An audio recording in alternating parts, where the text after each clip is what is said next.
I'm John Ballantyne, and welcome to another edition of On the Marquee. I want to thank our sponsors for this time around, Joe and Terry Malis and The Photo Place out in Austintown. Our guest today started her Playhouse career at the Market Street Theater, and she has been both at the Market Street Theater and at the current facility for a lot of years, as was her late husband. And I'd like you to welcome Joanne Scarvell. Joanne, welcome. Thank you. How are you doing today? I'm glad to be here. Well, good. I'm glad you came in this morning. I'm doing well. Tell me, what exactly brought you to the Youngstown Playhouse to begin with? Well, it was actually a fluke. A young lady named, oh my goodness, Patty, said to me one day, Joanne, why don't we go to the Playhouse and see what's going on there? And I said, what do you want to do that for? And she said, well, it'd be something fun to do. So it was. We came, and Jim Cameron was the director. And Lord be, he was auditioning for a musical. So we all stood in line in a round kind of half circle. And he tested our voices. Now, Patty Joe had a pretty good voice, and when he came to me, he said, whoa. And I thought, well, okay. It was over, and about a week later, I got a call from Jim Cameron, and he said, I'd like you to come to see me because I have a play I'd like you to be in.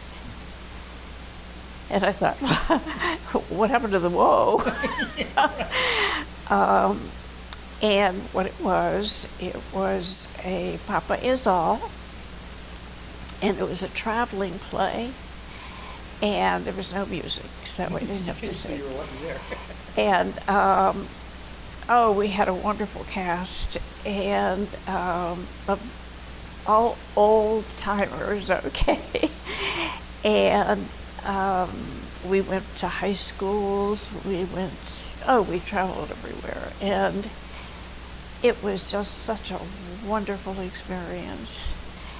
And at that time, everything was the old Playhouse. Right. So I had a wonderful time, and I met a lot of people, but I was also finishing college at Youngstown.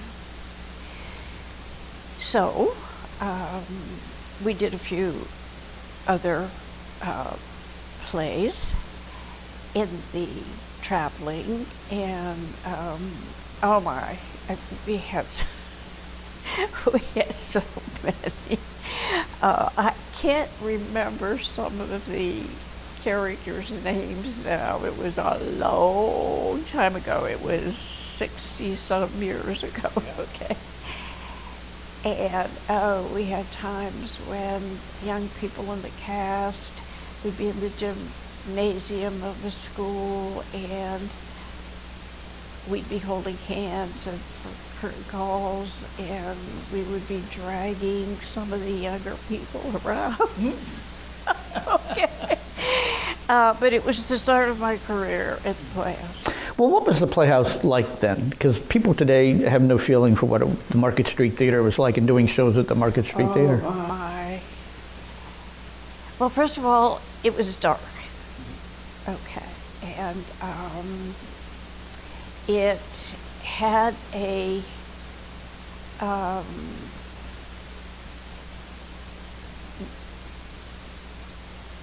I really didn't spend much time there except to get my assignments and go with the crew. Okay. But I do remember walking in one night for rehearsal, and I saw this guy jumping around on the stage. I was waiting for a ride home, and I looked up and I thought, this is the awfulest play I ever seen. Okay, it was some of the Russians are coming or the Russians are okay.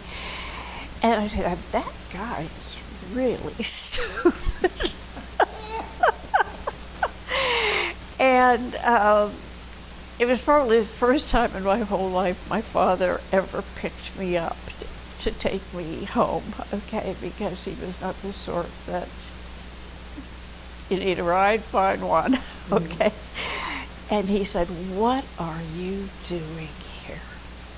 Because it was dark on the outside, it was a very old building, and I only remember the stage that I saw Joe on, the really silly looking guy running around. And I'm not impressed, I never even thought about him again. Well, I was going to ask you, but we got his version of him meeting you. I was wondering what your version was of you meeting him. Well, I didn't actually meet him. I just watched him, okay, and thought, oh my, okay. I met him later on in this theater because they were, I think they must have been constructing or getting ready to move in here, because then I saw him in the 50th anniversary production. And again, he was just pretty silly looking, okay? He was this really strong guy in this tights, okay? And I thought, oh, that's this guy I saw at the other Playhouse, okay? And I then was graduating from college, and Jim Cameron was still the director. And I was in the Glass Menagerie. And I remember meeting Joe in the downstairs dressing rooms. He was with a few other people because he was also doing a show down there. And just said hello, okay, and most of you remember rest. And then met him later when we were doing at the old barn in Boardman. We were having a celebration of some kind, and we were doing Paparazal. And my parents came, and they were not theater people at all. They didn't understand the wacky thing I was doing, okay? Like, you're with, I'm sorry to say this, folks, but in the late 50s, okay, simple, ordinary people, not simple-minded, but simple, ordinary people, didn't think much of culture in my background. I was just this weird child, okay? And my father even said to me the night he picked me up, "What are you doing here with all these strange people?" Okay. I said, "Daddy, they're not strange, they're nice people." But anyway, I met Joe again in the downstairs arena, which was a wonderful place. Oh, it was so wonderful. And in the Glass Menagerie, I was Laura, of course. Jean DiCaprio was the son. Helen Boyer was the mother. And Eddie Lane was the gentleman caller. And I loved every moment. And the downstairs arena was just wrapped its arms around you. Mm-hmm. Now, this was the first major play I had ever done. Okay. So I guess Jim didn't see me, Cameron, as a singer, but he saw me as somebody who had potential. And that's strange because it was just a fast momentary kind of, question and trying to sing. Well, that's when I really met Joe in the dressing rooms, and still wasn't very impressed. Okay, I mean, it was just, I'm busy, I'm going to school. I mean, there's just this other individual that I'm meeting, not knock me off my feet. Okay. But after we did Papa Zal and he was there, I saw him again in the arena, we were at a party, I guess for Papa Zal.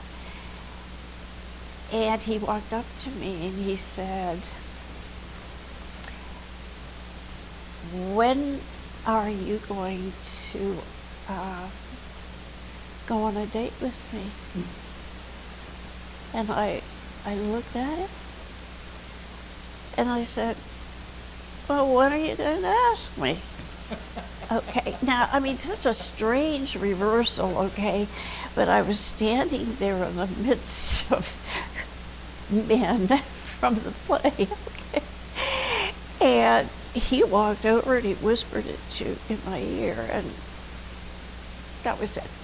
Well, Joe came across a lot of times, I mean, he was a great guy, but he came across as very crusty to a lot of people. What was the real Joe really like? You knew him better than anybody else, so what was the real Joe really like? Crusty is a really interesting word because he certainly was a crusty man, okay? But Eddie Lane and his wife, Eddie Lane was a friend of Joe's, so they invited me on a blind date. And I said, "I don't want to go on a blind date." Okay. And I went, and Joe was a blind date. And I saw a very different man. I mean, he was quite good looking, muscular, and for me anyway. And he was 28 years old, and I was 20. Let me see, I'm 6 years younger, so I was 26 from 22. And it was an immediate attraction. We went out after our little picnic at Milton Dam, he and I, and we talked and talked and talked. And he always made fun of me because he said, "Oh, you're so deep." And he said, "Oh, man."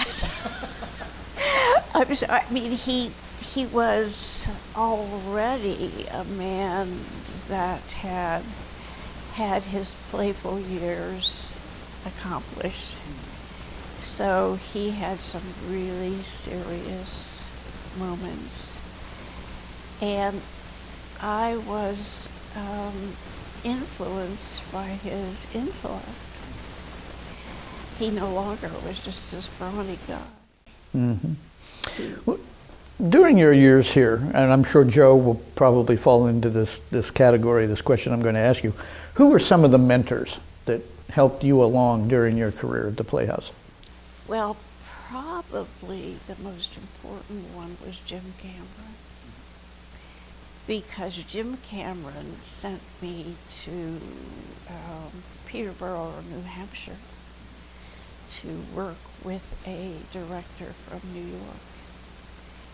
And I went there, long journey, 24 hours on a bus. Got there on a Sunday, didn't meet anybody. You could roll the biggest ball down the main street. Okay, so the first thing I did was went to the church, and there was nobody there. And I called my father crying, and he said, "Call the people and go there and stop your trying.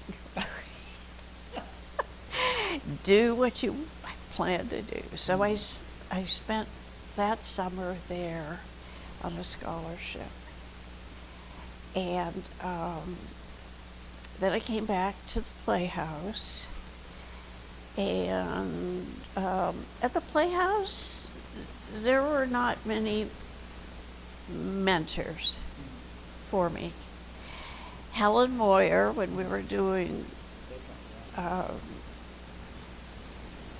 play, Menagerie, described me as a very strange young woman. But her son John was following me around. And I think he would probably laugh at that because he was really, he liked me.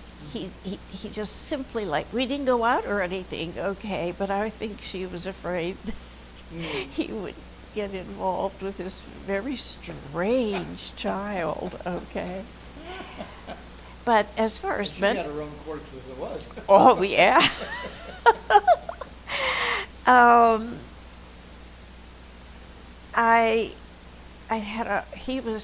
Jim Cameron was so good to me and liked me so much that he almost thought of me as his child, wanted to protect me. And then I think I did Homeward Angel, and the lady from New York came in to direct, and she was horrible. Are your elbows stuck to your side, or yeah. Ellen Gerber? Yeah. Oh my God, she was a mean one. And my first play was Inherit the Wind, and I did very well, and was one of the few people that got mentioned in the newspaper. And Joe and I were then just dating. Mm-hmm. Okay. Got to take a quick break here. I want to thank our sponsors again for this edition of On the Marquee, Joe and Terry Malis, and the Photo Place. I'm sorry, they got to get those plugs in when you can. I know, that's important. Hey, that's where we get our money. You've done many shows over the years that you were at the Playhouse, and obviously Glass Menagerie was one of your favorites and one of your favorite roles. Were there any other shows that come to mind that you particularly liked, and what roles you liked? Well, I after my experiences with the lady from New York, I wasn't sure I wanted to. I wasn't confident. I'm very sensitive, and hadn't, but strong, and I sort of fought back, okay, but I thought this, and the play was fine, but I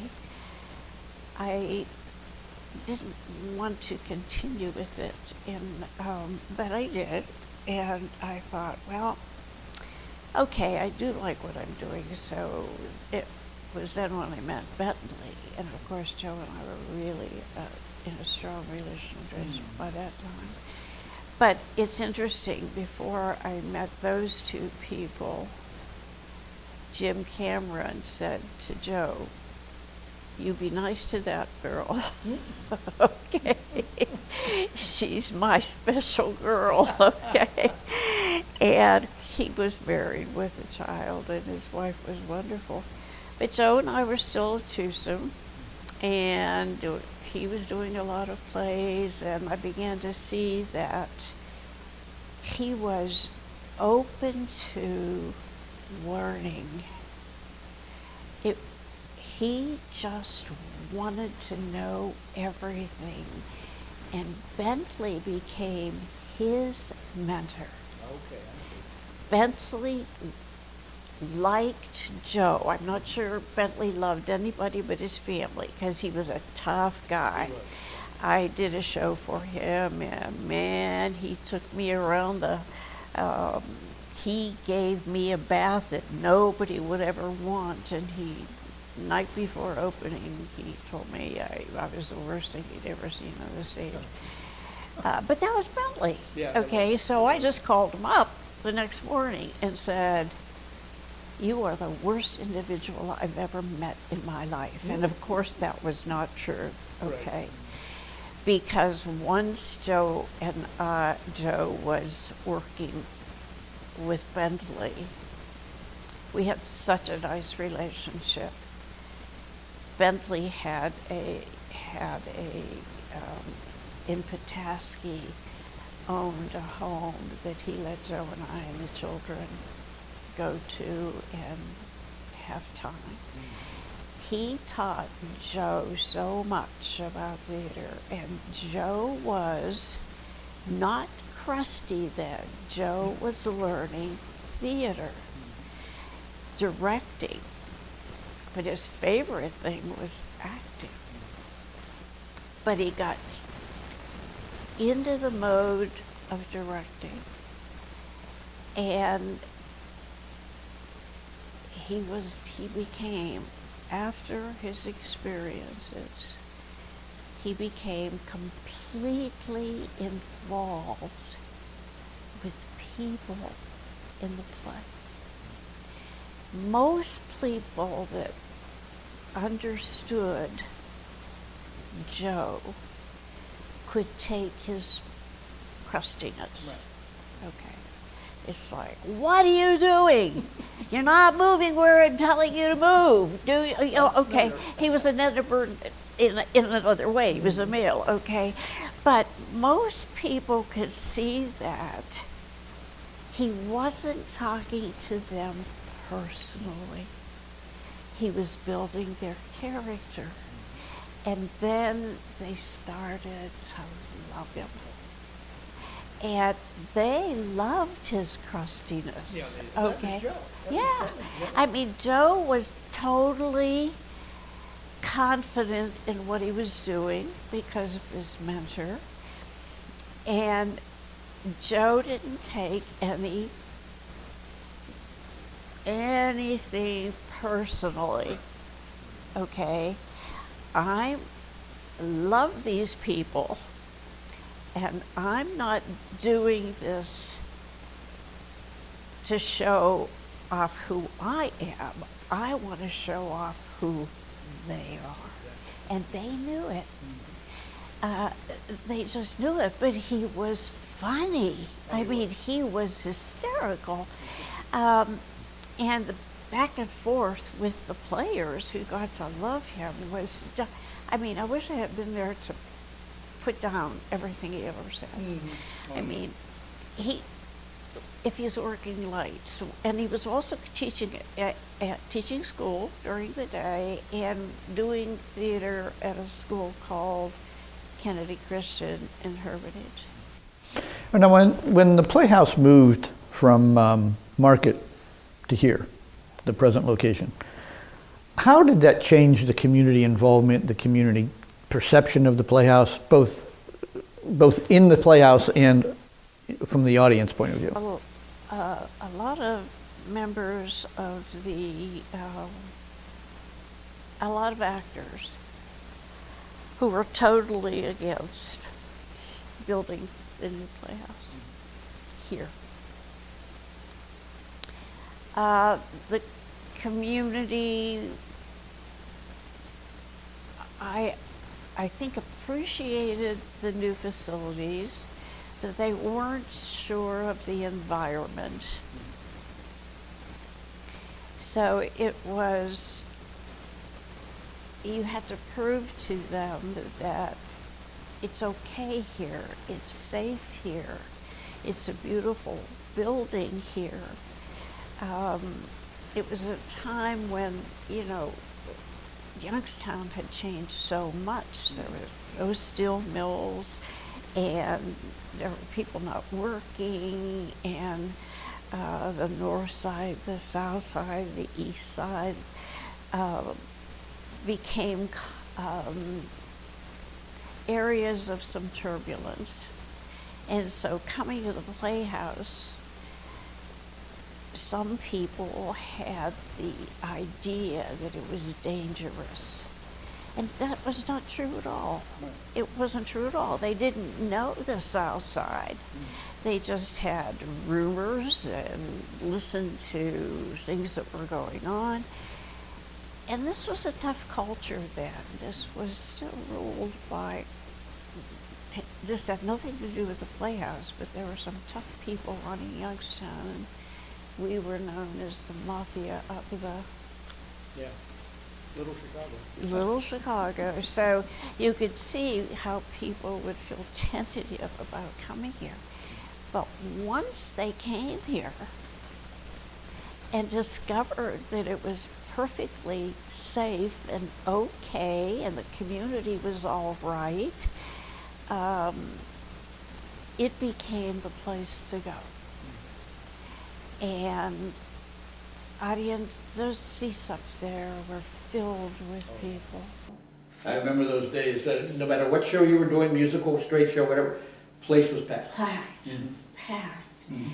And the actors, oh my, Joe was in so many plays to begin with and loved every single moment and every cast.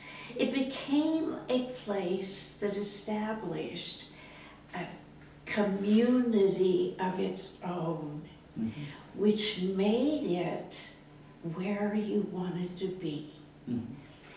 You weren't judged for what you look like.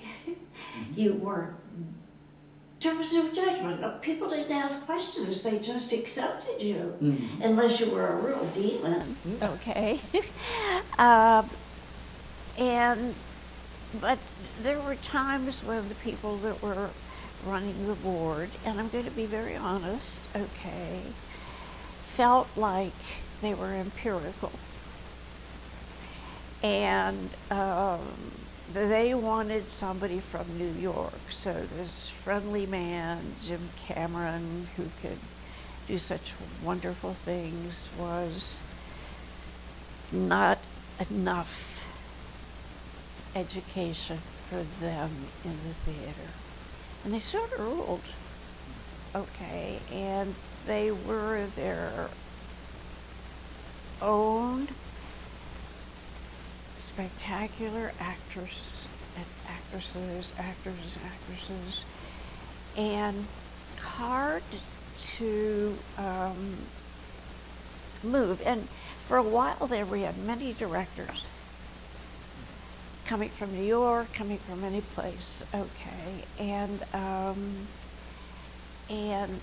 the association with those people that felt this was their playhouse, because they started in the old Marquee Street. Right. So they rightly felt possession and ownership, okay? Exactly, yeah. And then slowly it started to, it was one director after another,